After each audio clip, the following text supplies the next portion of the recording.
Hello and welcome to BBC News. Ukraine has struck 2 oil refineries deep inside Russia, including one of the country's largest, sparking huge columns of smoke over the city of Yaroslavl. Ukraine's president said they targeted the refinery and another one as part of its efforts to cut the revenues which fund the Kremlin's war efforts. Well, across Russia, the military says it's intercepted and destroyed over 600 Ukrainian drones. Meanwhile, in Ukraine, at least 10 deaths have been reported following the latest wave of Russian air strikes. Russian drones hit an apartment block in Zaporizhia. Well, Russia and Ukraine have stepped up their attacks in recent weeks, particularly in the Black Sea. Russia has been targeting ships using this corridor, which is supposed to allow international ships to bring goods safely in and out of Ukraine. Ukraine has been launching its own attacks on ships here in the Sea of Azov to try to cut off all supplies to Russian-occupied Crimea. So that's just part of the backdrop. Let's start this hour with a special report from our correspondent Paul Adams, who's been granted rare access to Ukraine's Navy in the Black Sea, on condition he didn't reveal their exact location. We're going on patrol with the Ukrainian Navy, out into waters made increasingly dangerous by Russian attacks. Rare access to a unit facing constant danger, in a part of the country where a drone or ballistic missile can arrive with little warning. Everyone is focused, on alert. They fire their guns every day. This morning it looks deceptively calm.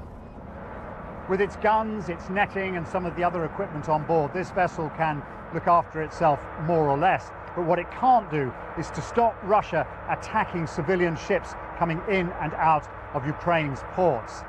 Those attacks are increasing, and it's a major problem. There's a war out at sea. Russia and Ukraine hitting each other's ships, hundreds of them. For the past month, the images have been pouring in. Every day we have to rescue crews and take measures to prevent these attacks and reduce their number. We're doing everything we possibly can. Ukraine is one of the world's largest grain exporters. Before the war, when these pictures were taken, Odessa's ports helped feed the world. The country's grain exporters are worried. The summer harvest is in full swing. Russia's attacks coming at the worst possible time. I would say that we already have lost the ability to deliver to global consumer around 500,000 or 700,000 metric tons of Ukrainian grains and oilseeds. The war at sea is raging, some of it out over the horizon, some of it right here along the coast. Ukraine and Russia are looking to exert maximum economic pressure on each other. For those who live and work here, life is becoming increasingly dangerous. Svetlana works in Odessa's port. She's been limping for the past year, ever since a Russian missile exploded nearby, killing 2 of her colleagues. The last few weeks, she says, have been grim. It's very difficult. A lot of sirens, a lot of drones, a lot of hits. And for morale, it's even more difficult. People are very tense. What can I say? Look at my hands. For all its dangers, this is summer in Odessa. Ukrainians have flocked to the beach, mostly ignoring the sirens, and showing only mild interest earlier this week when a Russian drone washed ashore. At the other end of the Black Sea, on the same day, 7 Russians were killed when an intercepted Ukrainian drone fell on their beach. Back near Odessa, we go looking for the site of an explosion we heard earlier. We find 83-year-old Andrei Dudik in the shattered ruins of his house and garden. It's been just 5 hours since a jet-powered drone interrupted his afternoon nap. Somehow, he escaped without a scratch. You think that you are the accidental victim of Russia's attacks on the ports? Точно. Absolutely, he says. Я им это не забуду. I won't forget this. This war on ships and ports has many casual victims.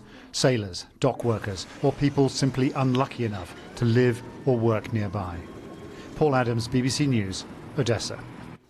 Well, let's speak live to Michael Bociurkiw. He's a senior fellow at the Atlantic Council. He's there in the Ukrainian Black Sea port of Odesa. Michael, thank you so much for being here with us. Paul Adams wrote a piece on the website. He'd been talking to people saying that those who live in Odesa feel that nowhere is safe around that Black Sea area. Is that how it feels to you? You're there. Yeah, good to be with you, Matthew. Well, always difficult to follow the excellent Paul Adams, but I think he hit the nail on the head. In fact, I just came a few minutes ago back from the city center. The air raid sirens went off a few times. People were in a panic. We could hear the anti-aircraft guns going off over the port.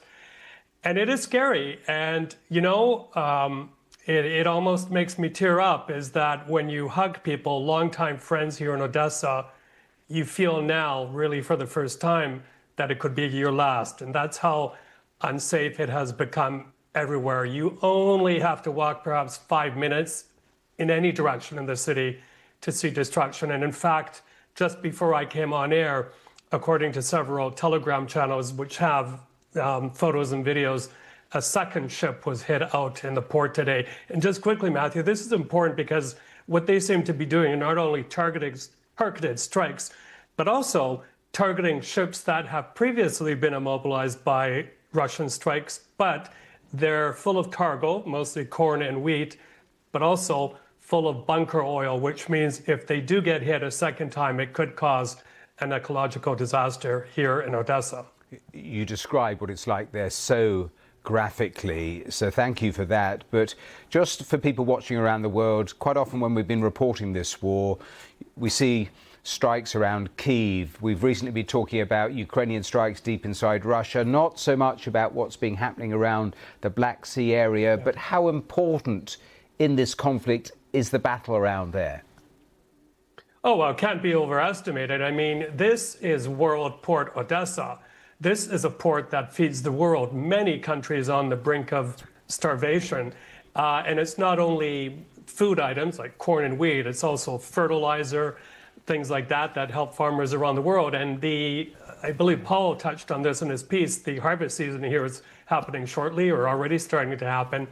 And farmers won't have a way to get their goods out to world markets. Yeah. The roads are clogged. So those kind of those corridors that would otherwise be available, rail as well, just aren't there right now.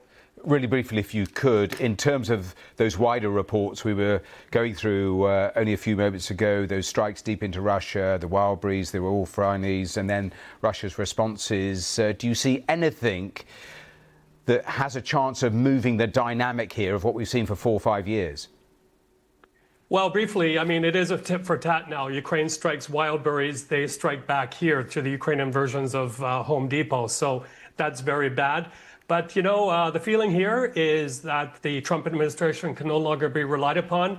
If we take the big three players right now in this war, Russia, Iran, and now North Korea, all of those lines go through Beijing. And I think the Ukrainians, if they want to see some progress on the peace front, have to start leaning a bit more on Beijing to, they have the speed dial to all of these leaders of these countries and could move things forward.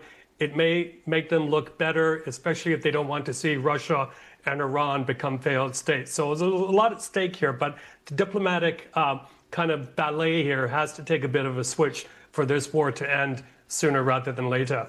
Michael Bociurkiw, great to talk to you as always. Thanks so much for being here.